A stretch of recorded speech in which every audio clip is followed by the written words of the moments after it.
Pues, buenos días a todos. Gracias por venir y conectarse a, a nuestra actividad del día de hoy. Una actividad que va orientada a una especie de reflexión con respecto a Panamá en el tema logístico. Por eso lo llamamos el café logístico. El que no tiene café, por favor. Y en casa y oficina, por favor, un cafecito. La idea es poder reflexionar un poco dónde estamos. Hemos pasado un periodo bien interesante durante la pandemia con retos, pero yo creo que los retos son buenas oportunidades para poder evolucionar, crecer. Quiero comenzar siempre darle las gracias a los patrocinadores, los que son el Platinum Leadership Circle, AES Panamá, Chevron, Johnson Johnson, First Quantum, Gold, tenemos a Baybank, que justamente nos acompaña en el día de hoy, Ricardo Pérez, 3M, Global Bank y Arcos. No tenemos una presentación o una agenda específica. Como comenté, básicamente lo que queremos hacer es una reflexión.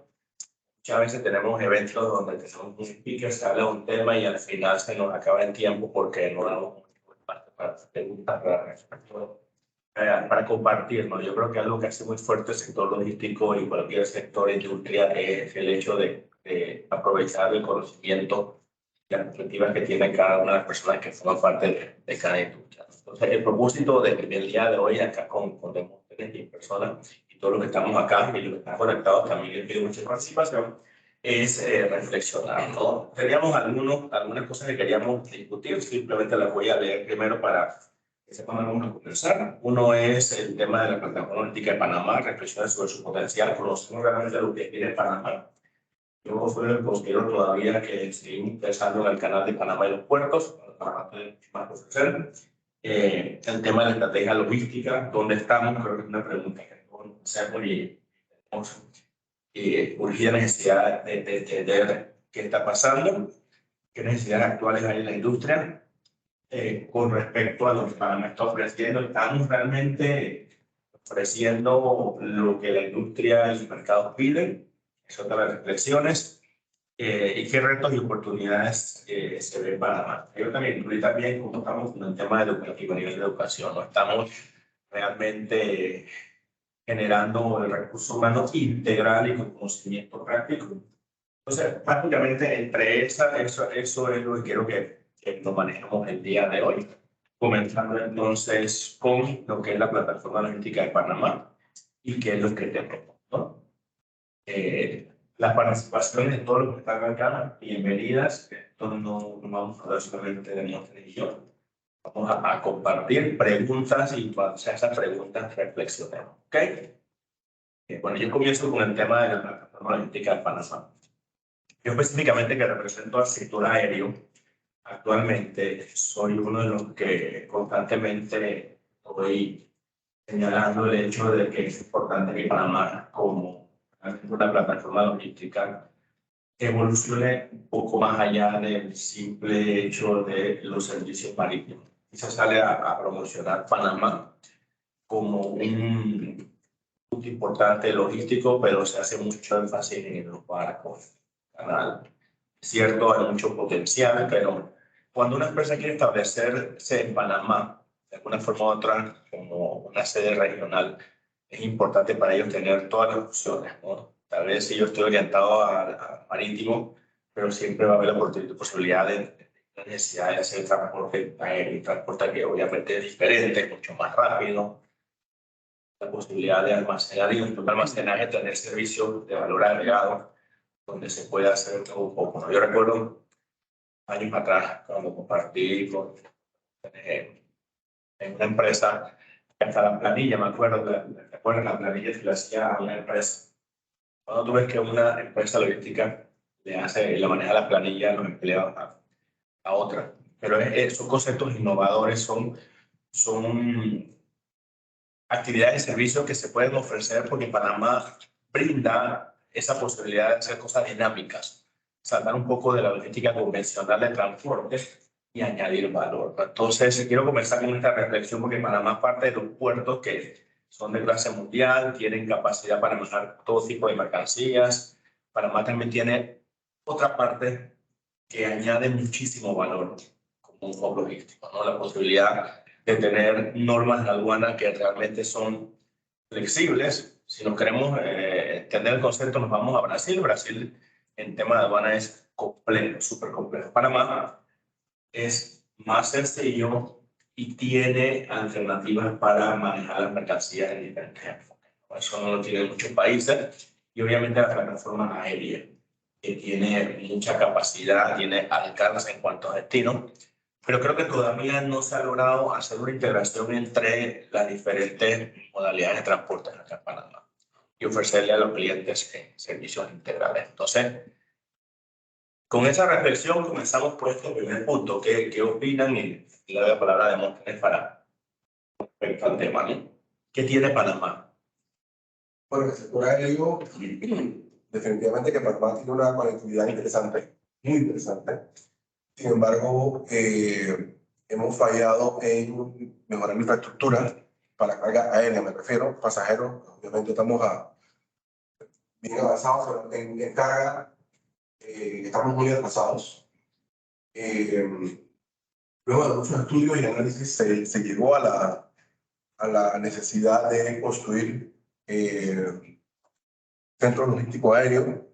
Se inició inclusive un proyecto muy interesante en Tocumen, que es la zona libre de Tocumen, un concepto de operación aérea al final de la pista, un concepto muy innovador, bastante común en Europa, en Alemania sobre todo. Se diseñó el proyecto, se arrancó el proyecto, la construcción creo que inició en el 2019, sin embargo hoy por hoy no está operando. Ahí se perdió una oportunidad enorme porque justamente para la pandemia la demanda de carga aérea y servicios aéreos se incrementó de manera exponencial y no tenemos capacidad, ¿verdad? La infraestructura del aeropuerto de Tocumen en carga data de hace 30 años por alguna razón que no conocemos, pues ese proyecto de oro para Panamá no se desarrolló en lo absoluto. No sé. Y ahí yo creo que mucha culpa tenemos del sector privado de no presionar al Estado para el desarrollo del proyecto, porque es un proyecto que inmediatamente se lanzó, generó enormes intereses de multinacionales para desarrollar allí centros logísticos, sobre todo para tres industrias principales, ¿no? Farmacéutica, electrónica y comercio y e-commerce, ¿verdad? Eso hubiera sido un sold out, dicho en términos de bienes y raíces, en un momento, porque era es un proyecto de oro, como les digo. Sin embargo, no ha pasado nada y todavía no pasó nada. Le pregunté hace muy poco al director y me dijo que seguían haciendo unos análisis y tal. Entonces, no sé cuál es el estatus. Pero sí, ahí, de nuevo, yo creo que la culpa o el señalamiento viene para nosotros, para el sector privado, por no exigir que se haya desarrollado ese proyecto. Creo que hubiéramos dado un salto cuántico en incrementar capacidad y vincular un poco más la carga marítima, porque la multimodalidad es parte de la cadena de suministros y cambiar de un servicio al otro en otros sitios, en otros centros logísticos, esa plataforma logística no es tan fácil como en Panamá lo es. Por distancia, por normas aduaneras, por seguridad. O sea, en Panamá es muy sencillo hacer esos cambios, ¿no? A nivel de proceso, a nivel de trámites, es muy fácil hacerlo, pero nos quedamos cortos entonces en la infraestructura para realizarlo apropiadamente. Entonces ahí definitivamente que tenemos una mala nota en ese desarrollo. Como dice Andrés, siempre miramos hacia el sector marítimo, que siempre obviamente va a ser el más grande y el mayor aporte, pero, insisto, la multimodalidad es parte de la cadena de suministros y tiene que haber esa capacidad de servicio, ¿no? Entonces, una de las cosas que, por ejemplo, nos frena o nos ha frenado en desarrollar o en atraer más empresas multinacionales de comercio electrónico es precisamente la ausencia de capacidad aérea. ¿No? Tenemos poca oferta marítima tenemos toda la oferta del mundo, pero aérea tenemos muy poquita oferta, no hay cargueros, no hay paquetería, los servicios de paquetería son limitados, con costos muy altos, y no es atractivo entonces atraer a estas grandes empresas para hacer comercio electrónico teniendo los inventarios aquí. No es no es por otra razón, sino que el inventario está aquí ya. Entonces es muy fácil moverlo de un lado al otro y despacharlo.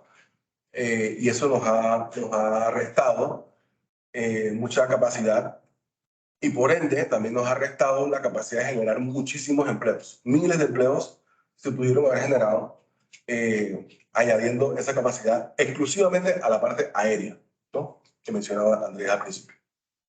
No, y es interesante porque la pandemia habrá sido un momento óptimo para poder desarrollar y impulsar la logística del aeropuerto, ¿no? Uno de los principales retos que hubo en pandemia fue precisamente el tema de capacidad y adecuar las cargas a lo que era el transporte aéreo. Como los fletes marítimos se subieron tanto, hacía que generalmente no se podía ni siquiera pensar en enviarlas por aéreo, se abrió esa oportunidad, pero la utilidad de una carga marítima aérea desde muchas perspectivas cambia con respecto al tema del embalaje. El embalaje dentro del marítimo es de menor calidad porque se manipula mucho más. Hay mucha más manipulación. Los tamaños. Siento de que el contenedor marítimo, que es la unidad de carga, hasta de 20 o de 40, tiene menos restricciones en comparación a los diferentes aviones que hay. Los aviones de cuando corto y alto, grandes, pequeños, donde tú puedes adaptar. Entonces, solo por hablar de algo sencillo, la zona aeroportuaria hoy ha sido una oportunidad para poder tener un área específica para reajustar las mercancías a las necesidades de las diferentes aerolíneas, ¿no? Se habla mucho y por el conocimiento de que las líneas aéreas pasajeros no son una opción, pero son las mejores porque tienen mayor cantidad de destinos. El pasajero llega a más destinos, tienen más frecuencia, mayor cantidad de aviones. Mayor cantidad de vuelos significa más capacidad. Ese tipo de conceptos no se pudieron aterrizar durante la pandemia, ¿no? Hablamos de la integración con las industrias, yo me canso de decirlo, la posibilidad de un sector de distribución y adaptación de piezas de barco, de puestos para barcos que se manejan mucho por aéreo. No solamente el transporte, sino la visibilidad. Muchas veces puede hacer falta visibilidad un repuesto de barco llega al país, todavía el barco se ha ido.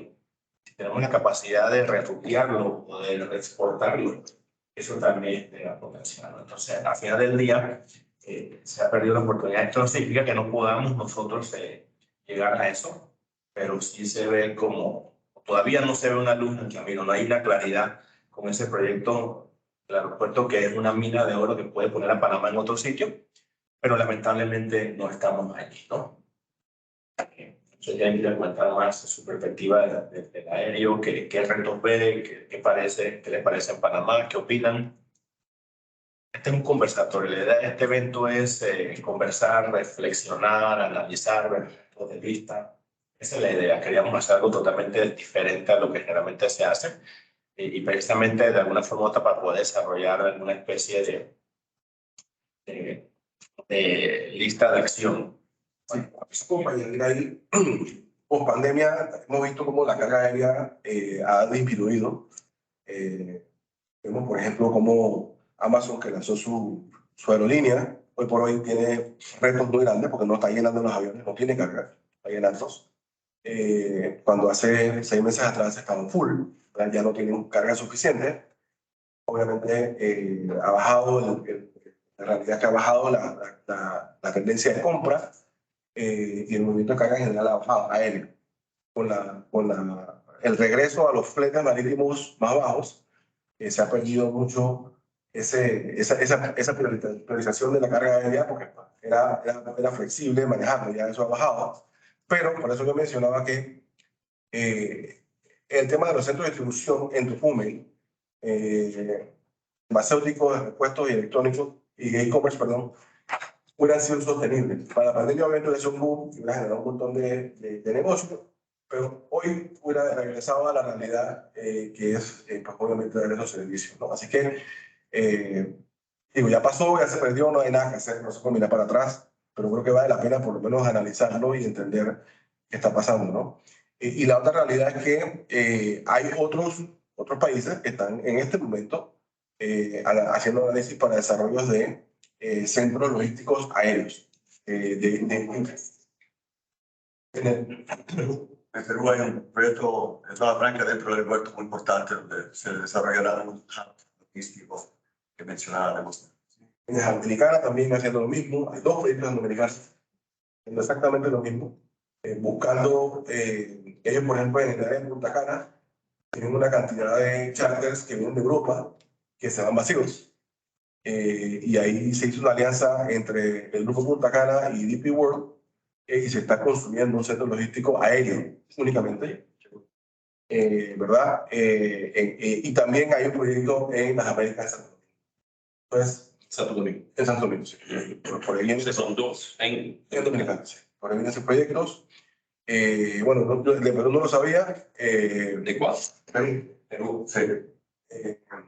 Digo, es que, a ver, yo creo que vuelvo y echo para atrás. Creo que la culpa es nuestra como sector privado de no hacer tal vez ver a los administradores del gobierno qué es lo que el negocio está buscando. Muchas veces los funcionarios priorizan proyectos, productos de agendas multilaterales, pero no están realmente en el mercado entendiendo qué es lo que se necesita. Entonces, yo creo que ahí tenemos que mirar para nuestro lado y Una posibilidad. ¿Por qué importar algún producto? Vamos a decir, alguien compra algo en Amazon, importarlo está de un precio bastante accesible, pero si uno lo tiene que devolver, exportarlo, lo que sea, es tan caro. O sea, si uno quisiera, vamos a decir, uno crea un producto aquí en Panamá y uno lo quiere exportar, o uno tiene un inventario y lo quiere exportar y vender en el mundo porque es tan costoso. Pero si es al revés, es como más... Mira, el modelo de Amazon, primero que nada, el modelo de Amazon funciona muy bien en Estados Unidos por la cantidad de volumen que hay y eso te permite diluir los costos y ser mucho más eficiente. Cuando te refieres a exportar, te refieres a exportación de cero, o sea, yo soy un productor o tengo un producto que en Panamá quiero. Podemos hacerlo como lo Amazon. O sea, por ejemplo, yo compré esto en Amazon, me llevan aquí por Mailboxes. Esto me costó traerlo $1, pero si no me quedó, para una camisa y lo tengo que devolverlo me cuesta $25. Pues por el volumen, lo que hace pues, a ver, Amazon te lo entrega en un casillero en Miami, en Estados Unidos te lo entrega en tu puerta, ¿ok? Pero como tienes, si tú y yo tenemos que pagar, comprar algo, dos, va a costar X cantidad, pero si todo lo que estamos aquí lo vamos a comprar, la cantidad que tenemos que poner acá, se diluye entre más. Una empresa como Mailboxes, porque le traiga carga desde Miami hasta Panamá, es que consolida, agrupa una cantidad enorme de carga, lo que hace que el costo para ellos contra la aerolínea sea mucho más económico y ellos le cobran a cada uno de sus clientes lo que le corresponde por su peso. Y eso hace que el costo se divida. Es una simple consolidación y eso hace que sea. Si tú vas a devolver un artículo. Y para el caso de las aerolíneas que tiene que regresar el avión, ¿no sería mejor como que mantener un precio y ganarse algo y regresar el avión medio lleno? El deadline ese... Depende del destino, de las rutas que tengan, cada una es diferente del tipo de aerolínea.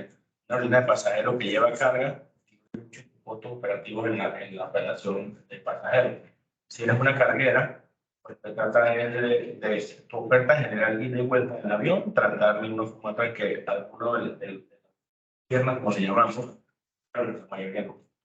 Pero depende del mercado, porque si tú vas para Miami, por ejemplo, la Miami tiene mucha carga bajando y mucha de esa tiene que ver con paquetería. Pero por el contrario, tienes otro componente muy importante para nosotros, el mercado fresco. La carguera es un negocio redondo porque el mercado fresco realmente no lo puede manejar, tiene pasajeros por el riesgo de un derrame, que no solamente puede ensuciar las maletas, sino que también puede comprometer la estructura del avión.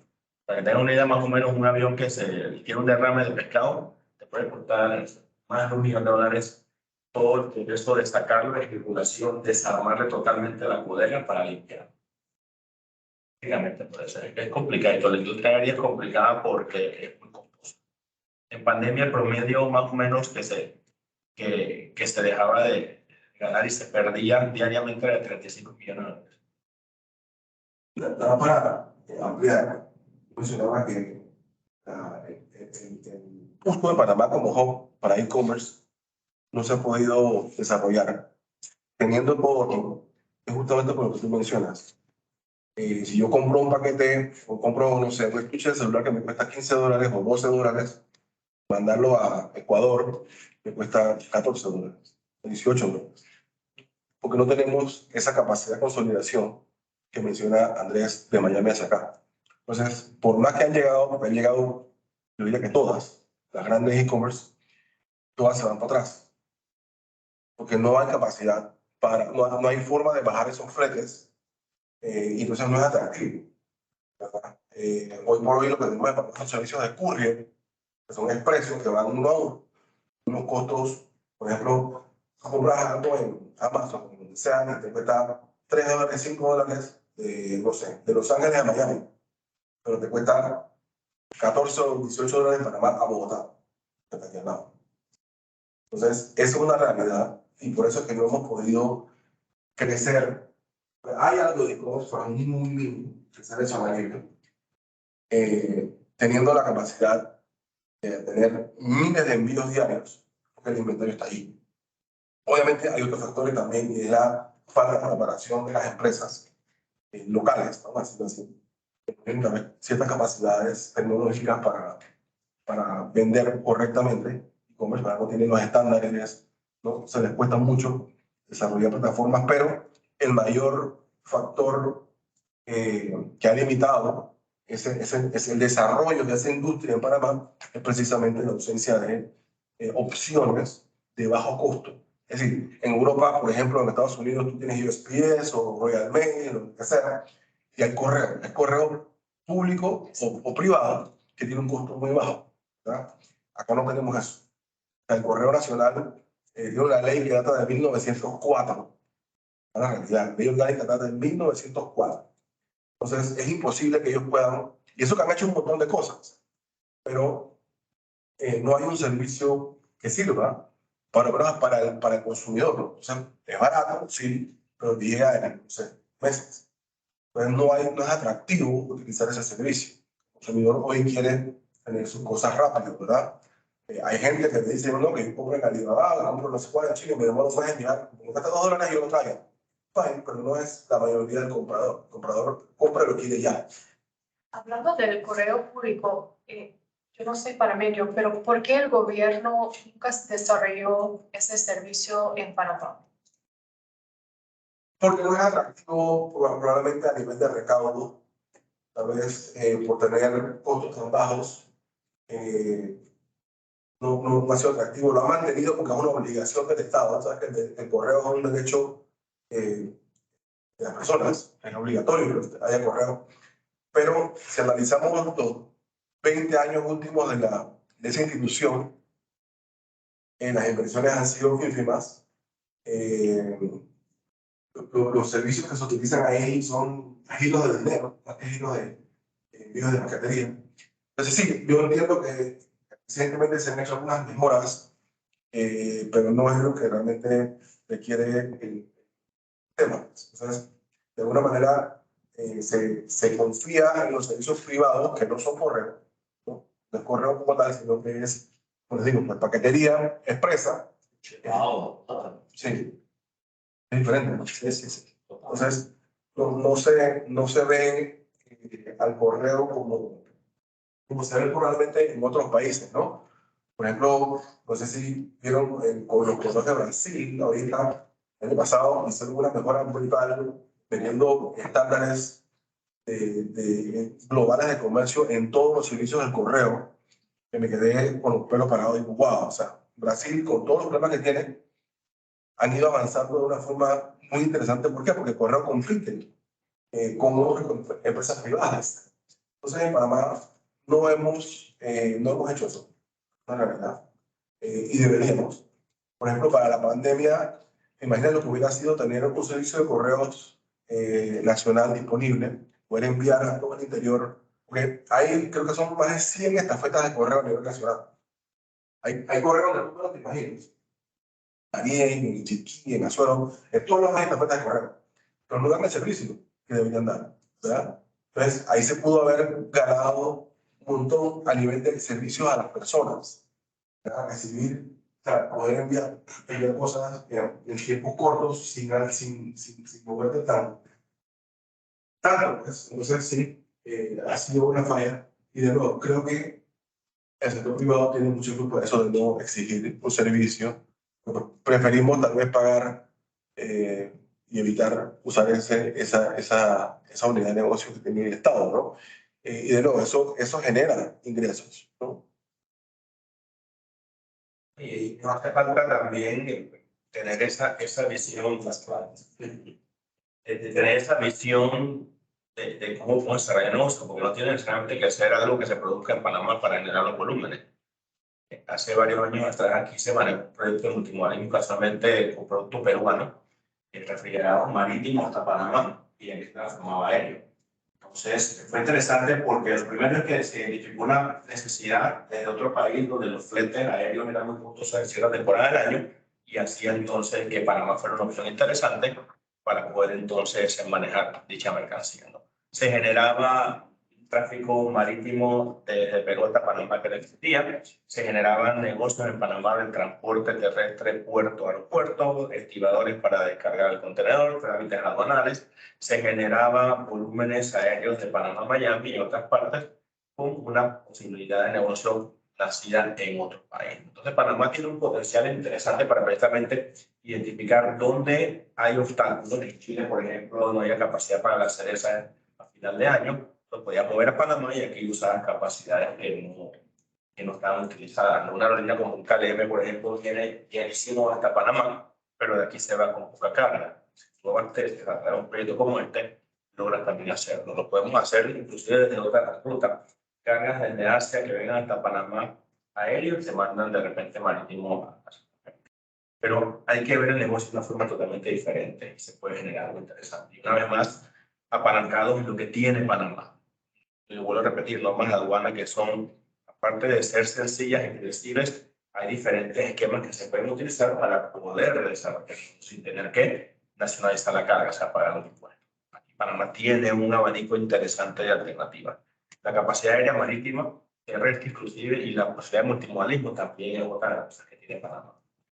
Aparte de operaciones casi 24/7 que se coordinan bien, van a operar, ¿no? Y obviamente la parte de almacenaje, distribución, que ofrece valor agregado.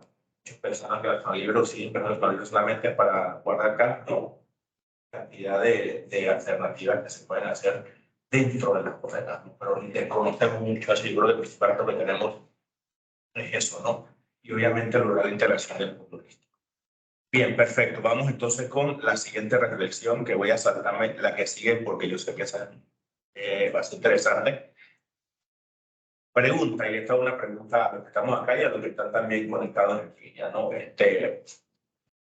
¿Consideran ustedes que Panamá está alineado con las necesidades actuales que hay en la industria? O sea, lo que tiene Panamá y lo que ofrece Panamá, ¿está alineado con lo que el mercado necesita, con lo que se requiere? ¿Sí o no? Sé que la respuesta es obvia, pero ¿por qué? No ahondar en la respuesta. Yo sé que es no, pero evidentemente no, pero ¿por qué? ¿Qué nos hace falta? ¿Qué necesitamos? Yo creo que la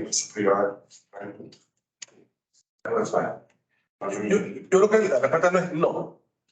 La respuesta es más o menos.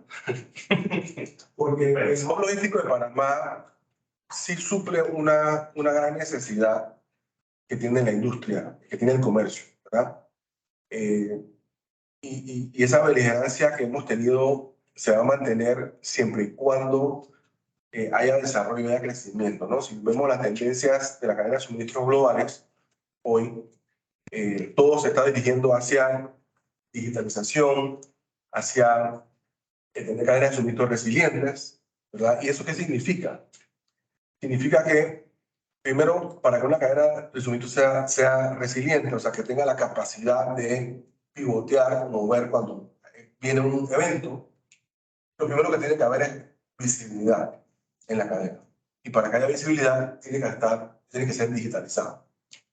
¿Dónde hemos fallado nosotros en Panamá? Es que no hemos desarrollado esas capacidades de generar visibilidad a la cadena en general. Entonces,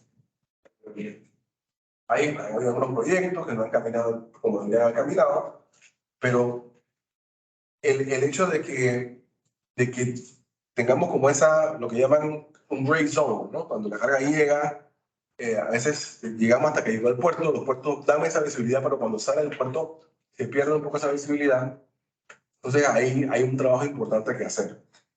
Para poder tener visibilidad, las cadenas o los eslabones o los componentes, vamos a llamarlo así, de la cadena, tienen que tener la capacidad de conectarse, tienen que poder hablarse. Es decir, la naviera con el camión, con el centro de distribución, con el nuevo camión, ¿no? Eso tiene que estar conectado. Y eso no sucede. ¿Por qué no sucede? Primero, porque tenemos una serie de sistemas que se hablan cuando hay sistemas. El Estado, por ejemplo, tiene muchos sistemas que no se hablan, la mayoría no se hablan entre sí. Hay un proyecto para interconectarlos, pero va a demorar muchísimo tiempo. Cuando finalmente encontramos sistemas, pues no tienen esa capacidad de hablarse. Entonces, han habido iniciativas interesantes, por ejemplo, adopción de estándares globales de comercio. El Estado panameño, en el 2019, hizo un acuerdo con G7, un organismo mundial, para adoptar estándares globales de comercio en las instituciones del Estado. De manera que pues, comenzaran a hablar, lo que yo hablo aquí es lo mismo que hablo en Holanda, es lo mismo que hablo en Portugal o en Francia, a nivel de datos, de lenguajes. Eso se quedó ahí parado, no pasó nada. Entonces ahí tenemos una falla, ¿no? Entonces, cuando el Estado no se habla, los privados tampoco están motivados a hablarse, ¿no? Hay algunas alternativas, o sea, se han desarrollado muchas plataformas que pueden de alguna manera conectar un sistema con otro, aunque no se hablen entre ellos, sino que suben a un sitio donde se procesa la banda y baja y se pueden conectar en la industria de carga, por ejemplo. Hay ya plataformas que hacen eso, pero bueno, eso va a costar un poco todavía implementarlo en nuestra área. ¿Por qué? Porque una cadena de suministro que tenga la capacidad de decir qué está pasando en ella, le genera entonces a los actores de la cadena esa famosa resiliencia. Es decir, yo estoy yendo con mi carga hacia Panamá, que después voy a ir a Perú, y resultó que en Perú hay una reyerta porque hay un tema político, pues sabes que esa carga yo la aguanto. Yo tengo tiempo para pararla y no mandarla a Perú. O pasó, por ejemplo, en el 21 con los estudios en Colombia, en Cali, ¿no? Hubo mucha carga que se fue para allá y se quedó metida en los puertos con mucho tiempo, se generó costos enormes a los importadores y a los exportadores, pero pues no había esa visibilidad, ¿no? Entonces, se habla de que una cadena de suministro tiene que tener esa capacidad de dar visibilidad. Entonces, Panamá como hub logístico, porque es que tenemos una obligación como hub logístico y es que el hub logístico sea transparente, ¿verdad? Tiene que haber información que fluya correctamente, ¿no? Entonces, esa ausencia de transparencia, de visibilidad en ciertos procesos es lo que, por ejemplo, hoy, es decirlo porque es la realidad, no tienen algunas de esas listas que todos odiamos. Esa ausencia de transparencia en lo que sucede, ¿verdad? Lo que entra a veces por los puertos no es lo mismo que sale, ¿verdad? Entonces, eso debería ser transparente. Y eso nos quitaría muchos dolores de cabeza de lo que hoy tenemos, que se tratan de resolver con otras medidas, pero ahí radica el problema, ¿verdad? Entonces, eso nos cuesta, por ejemplo, eso no pasa en Rotterdam, eso no pasa en Singapur, en los hubs a los que nosotros queremos llegar a hacer, ¿verdad? Queremos emular lo que ellos hacen. Y para emular lo que ellos hacen, como yo decía por ahí en un evento, el secreto mejor guardado de Rotterdam es que no hay secretos. Toda la información de lo que entra, de lo que sale, se procesa, se sabe. Entonces no hay problema. En el caso de Panamá, somos, como dicen, un gray zone, una zona gris que no se sabe qué sale. Entonces, eso es un problema grave que hay que intentar resolver y darle transparencia a nuestro hub logístico, más transparencia a nuestro hub logístico, de manera que eso nos va a permitir ser más atractivos. Muchas compañías que por compliance, ¿no? Cuando estamos en esas listas, dicen, por ahí no, ¿verdad? Hay algunas que lo superan de alguna forma, tratando de eximirse de responsabilidades y lo usan porque es necesario y se ahorran millones de dólares. Pero podríamos hacer muchísimo más con acciones hacia esa vía, ¿no? ¿Ustedes creen que esas listas impactan el desarrollo del centro logístico en Panamá? Sí impactan porque limitan las inversiones, ¿verdad? Más de una compañía global se limita a hacer inversiones cuando tiene inseguridades. Esas listas lo que generan son inseguridades. Te digo, lo que hace es que ellos igual tratan de operar porque necesitan. Entonces lo hacen con terceros, tratan de buscar partners, pero también en esos procesos de compliance se complica un poquito el asunto. Entonces sí hay un impacto importante. Yo, por ejemplo, que me dedico a eso, a traer empresas que hacen una distribución regional, como yo siempre digo, la parte logística para mí es lo más simple de vender. Me toma 5 minutos de romper cualquier problema logístico, pero el tiempo lo perdemos con compliance. Con compliance, con legal, con finance, porque hay muchas zonas grises, ¿no? Entonces, eso ahí es donde el problema se complica un poquito, ¿no? Por logística, olvídate. Panamá no tiene punto de comparación con nadie. Olvídate de que Cartagena, que Costa Rica, nada. No hay punto. O sea, hoy, hasta el día de hoy, jamás hemos podido ganar una sola batalla logística. Nunca, ever. Pero ya vienen las otras. Y ahí se complica. El proyecto ya tiene una región de España, ¿no? Eso fue interesante. Pero, por ejemplo, tú ves desarrollos, en el caso de Costa Rica, por ejemplo, interesante, que la plataforma logística es un desastre, malísimo, o sea, supremamente mala. Supremamente mala, porque no hay conectividad, las carreteras son malas, la parte aduanera es compleja, pero hay centros logísticos en Costa Rica. ¿Por qué? Hay infraestructura, hay buenos parques logísticos, mejores que los de Panamá, bastante. Y Andrés no me va a dejar mentir, ¿verdad? Entonces, ¿por qué? Porque ¿no? O sea, allá sienten un poquito más de tranquilidad haciendo la cantidad de inversiones que hay. Sí, como decía Andrea, creo que como ven en otro tema de una vez, tiene la parte educativa y técnica del personal. Ha hecho mucho más esfuerzos en la parte de preparar a su gente, hay capacidad, hay disponibilidad de talento, pero no hay, eso es una realidad. Entonces, eso más los otros factores han movido. Entonces, a veces nos damos por ahí golpe de pecho de que nos están robando el mandado. No están robando el mandado, es que ellos hicieron el trabajo que hay que hacer, ¿verdad? Y a pesar de no ser atractivos, porque no lo son, tienen un puerto que opera ahí más o menos, comparado con nosotros tenemos 5, que operan súper bien. Entonces, ¿por qué? Porque si ves a Microsoft y ves a Bayer y ves a un montón de gente haciendo grandes inversiones allá y no aquí. Debe ser lógico hacer una que les cuesta menos hacer la operación. Y no es que sea un país más barato, porque no lo es. Costa Rica es mucho más caro que Panamá hoy en día. Pero si vas a ver los parques logísticos llenos. En Panamá, hoy por hoy, no hay una bodega decente para una multinacional llegue. No existe. ¿Sí? No, digamos que definitivamente si nos comparamos con un país como Costa Rica, la infraestructura industrial logística de parques industriales, de centros de distribuciones, ganas, digamos, en cualquier lado, ¿no? Costa Rica logró definirse como país bajo el punto de vista, digamos, de manufactura, medical devices, digamos, todo el tema, digamos, farma, gracias al trabajo que hizo a lo largo de los años.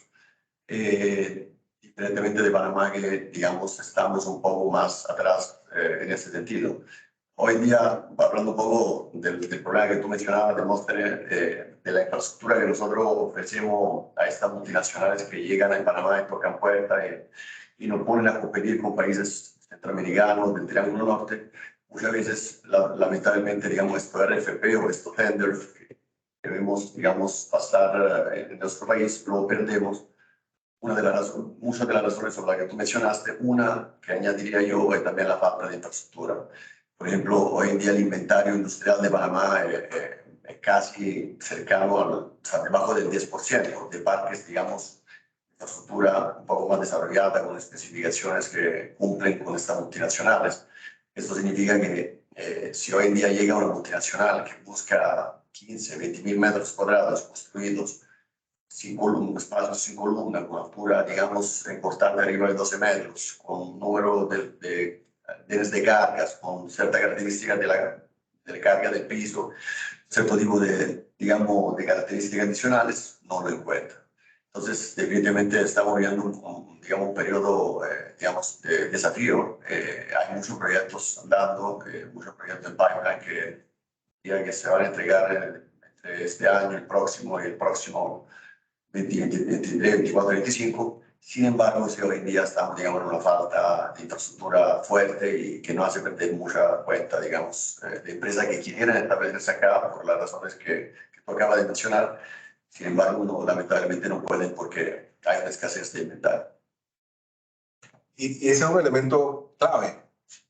Un elemento clave que los desarrollos que hay, por ejemplo, hay en los polos, cuando hablamos con las multinacionales, ellos quieren estar lo más cerca posible de los puertos, de los polos logísticos, ¿no? A veces desarrollar un parque logístico, por ejemplo, una zona que está a más de 20 kilómetros del puerto en Panamá, es un reto.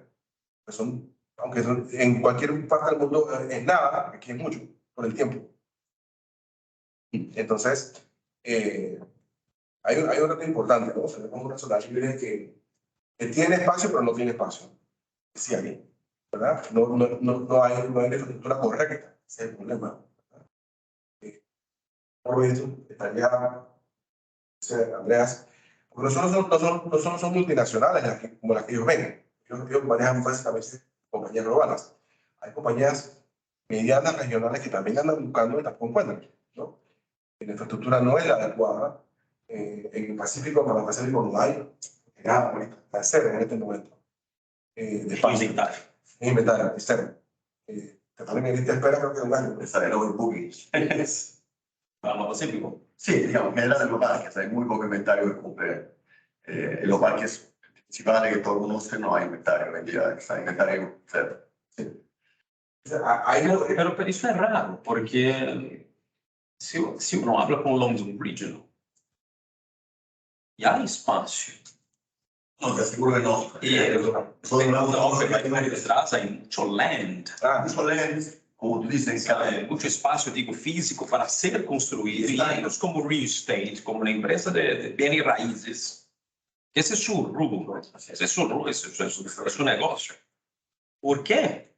Si hay demanda.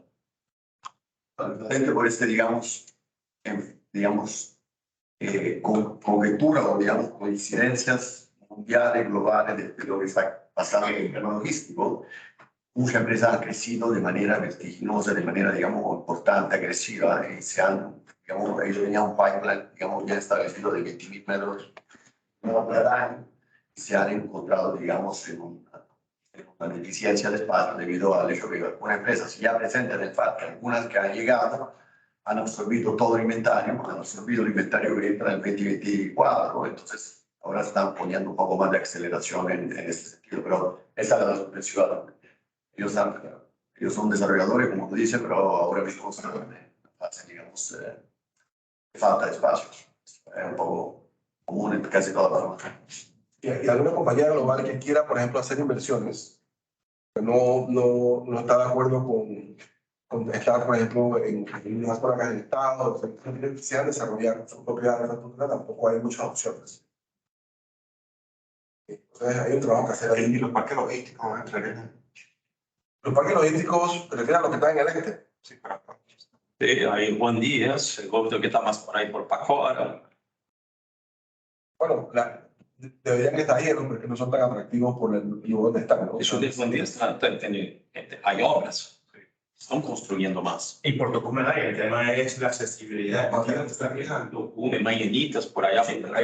pero el tema del tráfico por ahí puede ser infraestructura, puede ser atractivo un proceso eficiente, pero si para llegar ahí y salir de ahí, claro, pierde todo ese potencial. Otra cosa que quería comentar, y lo mencionó Andreas, construir parques logísticos, bueno, diseñar una bodega logística no es hacer 4 paredes y un techo. O sea, hay características que se requieren para una operación correcta, las resistencia al piso, columnas, altura, ventilación, iluminación. Hay factores. Mucha gente se mete a hacer bodegas. Te vas a encontrar muchas bodegas que no son atractivas. Te un ejemplo. En Colón hay una bodega que yo le digo que esa es la bodega de la Quinta Avenida de Nueva York. Está al lado de la entrada del puerto. La bodega que tiene la mejor locación posible. No existe una mejor locación que esa. O sea, está en la entrada del puerto Manzanillo. Todavía 30.000 metros que tiene 15 años de capacidad. ¿Por qué? Porque está construida sin un estándar. Tiene 1.000 columnas. Es supremamente baja. Pero no es una bodega. O sea, para un operador logístico, para una empresa, no es atractiva. O sea, es una bodega costosa de operar. ¿Por qué? Porque está mal diseñada. Porque no hay una norma que te obligue a cómo construir una bodega. Debería haber una normativa que te diga, mira, los almacenes logísticos tienen esta normativa. Tienen que tener solución de incendio de esta categoría. Tienen que tener este espacio, ¿no? Entonces, hay un inventario, que sí hay un inventario, pero no sirve el inventario. Ese es el problema grande. Cuando tú llegas a la bodega y decir, que te la alquilo en $1, ¿sabes? Pues, igual no la quiero, no me sirve. De eso hay muchísimo. Entonces, no es lo que generalmente las grandes empresas que son las que van a tener inversión y las que van a generar empleo. Al final necesitamos que vengan a generar empleo. Entonces, deciden entonces o no operar o irse a otros sitios. Hablando de eso, tengo un cliente que importa alimentos del exterior y dijo que está buscando para el bienestar, pero con cuartos fríos y que no encuentra nada en Panamá. Otro problema. Otro desafío que tenemos, hay una empresa que se llama Emerging Cold que está desarrollando, español un poco más, lo que es el único centro frío congelado por terceros, que está en Mañanitas, pero ellos además está, digamos, penetrando. Aquí para más, como por nadie más. Hay uno que se llama Frigo Service, están pero creo que también son mucho para distribución local. Hay otro también para Pacífico, ¿no? Que se llama Airbnb Cold Chain. Ellos, digamos. Pero es que hay o sea, el tema de logística fría, mucha gente piensa que solamente es refrigerar, no es eso. Hay para cada producto hay algo específico de temperatura, el tema de humedad, el tema de ventilación, compatibilidad de producto, ese tipo de cosas hacen que la inversión en una bodega sea realmente alta para que tú realmente puedas cumplir con la necesidad de un producto. Y el Virgin Cold, antiguo Galones, definitivamente es una empresa que ayuda a Galones. Yo andaba casualmente en una feria de productos perecederos en Berlín la semana pasada. Me encontré al presidente Rafael Rocha. Estaba yo en un evento, un cliente, de repente, ¡ajá, el panameño! Yo me vino y estaba Rafael Rocha ahí. Y hablamos casualmente de este tema, ¿no? Que hay una necesidad, pero hay que entender exactamente de qué se trata todo esto. Y así pasó también precisamente con el tema de la famosa cadena de frío acá en Panamá, ese proyecto y todo, que no se entendía exactamente. Sí, hacen una instalación excelente y todo, pero si el producto ya llega mal a esas instalaciones, de nada sirve que la instalación funcione. Tienes que irte primero a la fuente, donde los productores, si es lo que vas a almacenar en tránsito de un aeropuerto al puerto, esa conectividad para que llegue al lugar funcional. Si hay una cadena fría antes, ¿no? Siempre la primera reunión que les digo, para que esa cadena tú tienes que ir al inicio de la cadena, no en el medio, porque esto va a mantener productos. O sea, hay que entender que la cadena refrigerada tiene que mantener el producto dentro de su condición de temperatura de inicio a fin. Si tú un contenedor marítimo, por ejemplo, que es un error común, no enfrías el producto, el contenedor marítimo no va a ser funcional. El contenedor marítimo está diseñado para elevar temperatura o disminuir temperatura, es para mantener. Eventualmente lo vas a lograr llevar a temperatura, pero ya el producto no va a venir en buenas condiciones. Y si para este principio no se conoce. Pero bueno, hay muchas oportunidades. Vamos con el siguiente tema, que ya se nos está acabando el tiempo. El café, el café logístico no tiene café, ¿cómo así? Sí. Ok, un tema que demuestra casualmente comenzó a tocar, el tema de educación. ¿Ok? Y es un tema realmente preocupante, aunque no considero que todavía a nivel de país lo entendamos al 100%. Yo que soy educador, aparte de mi trabajo en la industria, yo soy educador también. Tengo que decir que definitivamente tenemos un reto importante de muchas perspectivas. Empezando por los planes académicos que no van de la mano con lo que la industria necesita, no tienen un enfoque práctico, aparte de que la fuerza académica, educativa, los instructores no están capacitados, no tienen experiencia de campo. Y esto lo que hace es que los muchachos se gradúen con un título. Yo siempre lo digo, a las universidades no les gusta que yo lo diga, pero el papel no sirve para nada si lo que tú les enseñas no les sirve y no van afuera de lo que se requiere de la industria. Hay una cantidad de programas marítimos fluviales donde les preguntan a los muchachos que van a trabajar qué es un BL, que es el documento de transporte, no saben qué es. Entonces, ¿qué aprendiste ahí? La parte de los barcos, vimos entre lo otro, pero no durante el documento de transporte. Hay una realidad en general que nos está ya tocando la puerta hace mucho tiempo de la necesidad de reformular. Demostré una reunión casualmente el año pasado, dijo algo interesantísimo, que es Panamá es referente en HOP, ¿ok? A nivel operativo de gestión, pero ¿por qué no somos referente educativo? Es un proyecto fascinante que en Panamá la gente viene a estudiar logística. Y que estudies y que a la vez estés en el puerto estudiando, que estés en el aeropuerto, que estés en una bodega, que estés viviéndolo. Un proyecto que deberíamos nosotros desarrollar y creo que aparte de Númenes, lo mencionó en su momento, no recuerdo nadie haberlo ni siquiera planteado. Yo creo que hay que luego señalamos nosotros como sector privado, y es que esa desconexión que existe entre la industria y la academia, que es evidente, tal vez es falta de que nosotros mismos nos exijamos a la academia pública y privada qué es lo que necesitamos, ¿no? Entonces, uno de estos planes, hechos de estudio, tienen ideas. O sea, a veces también estos profesores que no tienen tal vez el entrenamiento de la industria, son muy teóricos, entonces toman ejemplos de España o toman ejemplos de México, que a la realidad nuestra no aplican tanto. Entonces creo que ahí el trabajo que hay que hacer es sentarnos con la academia y decirles, o sea, tener una jornada de actualización de la industria para saber qué enseñan, ¿ok? Enseñan cosas que ellos piensan que son correctas también, pero cuando estos muchachos llegan a la industria, están totalmente desfasados.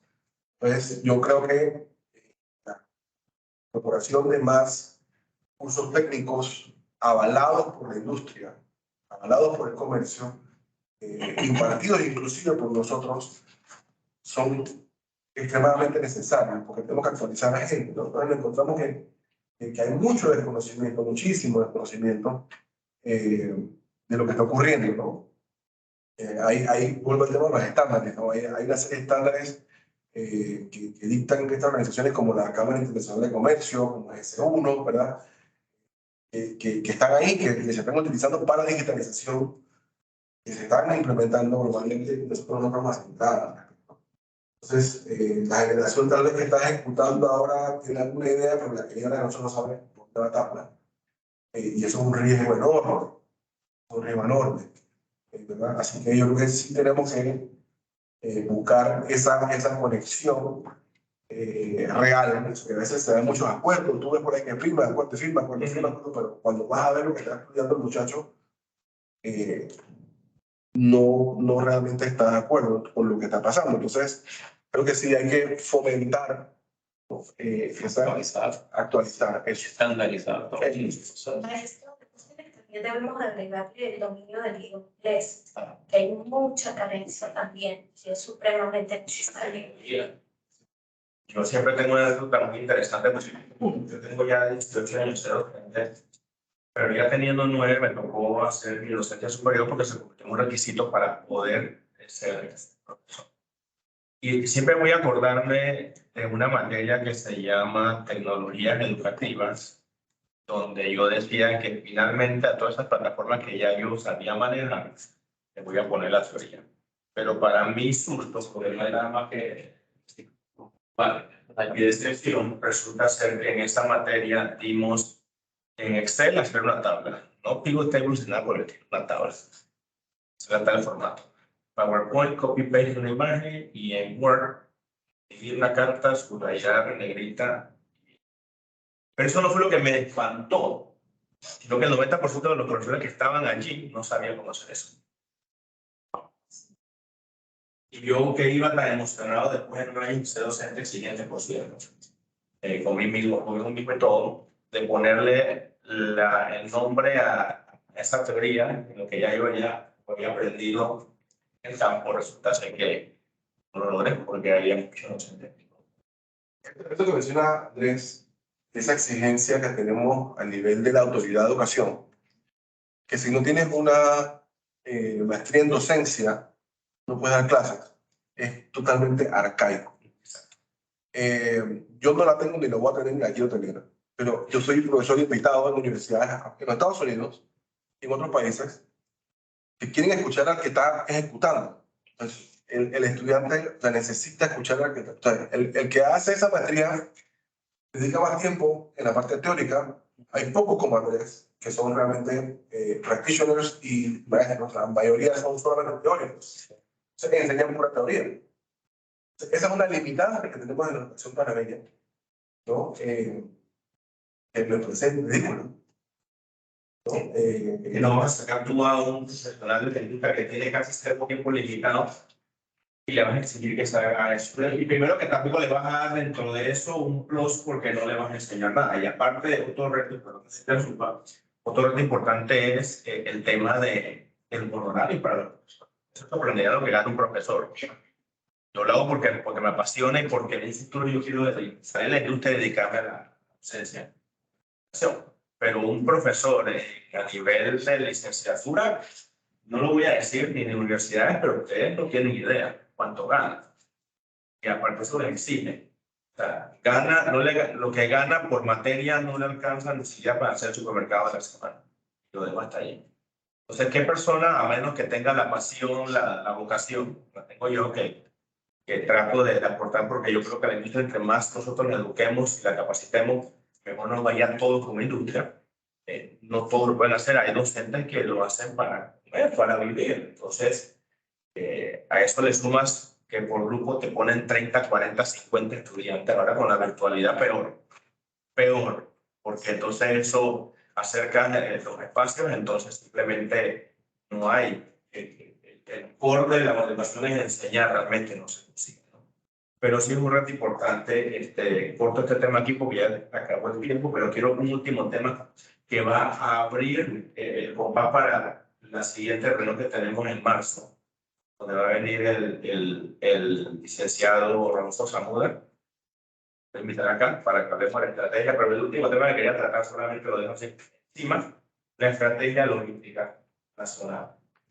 ¿Dónde está? Quiero comentar, no voy a decir una cosa, solo quiero dejar para tu contigo. Quiero escuchar a usted, no, por eso. A ver, pues los que están conectados, que están callados, no dicen nada. La pregunta yo diría es, ¿conocen la estrategia? ¿Saben que existe? Desde el 2017. Yo iba a decir que no conozco. Yo iba a decir que hay una. Para ser sincero. Fíjate, existe una estrategia logística nacional que se trabajó, el sector privado, invertimos miles de horas de trabajo en mesas para generar esta serie de tareas. Son como 136 tareas que había que ejecutar. Como digo, eso se lanzó en el 2017. De hecho, se le dio un decreto ejecutivo que avala la estrategia. Como todo plan estratégico, requiere revisiones y modificaciones, ¿verdad? En ese momento no había una pandemia en el horizonte, inclusive ya ahí se habla mucho de integración. En ese momento, blockchain era una palabra de moda, está incluida en la estrategia. Se habla de una serie de procesos, esas tareas. Yo que estoy en la industria, digamos, yo me he vinculado un poquito de la parte gremial los últimos años, pero yo no creo que hayamos llegado ni a siquiera un 25% de ejecución de las tareas reales. Y esa estrategia está ahí, o sea, está como un documento. Y la estrategia en cualquier negocio, sabemos que los planes estratégicos se revisan y se van modificando a como la industria o el negocio o el patrón de consumo se va modificando, también tú modificas la estrategia. Bueno, la nuestra no se ha modificado en 5 años y no se conoce. O sea, hay, a veces le hemos preguntado a académicos locales si enseñan la estrategia de sus materias, tampoco la conocen. Entonces, ahí ya hay un problema, ¿verdad?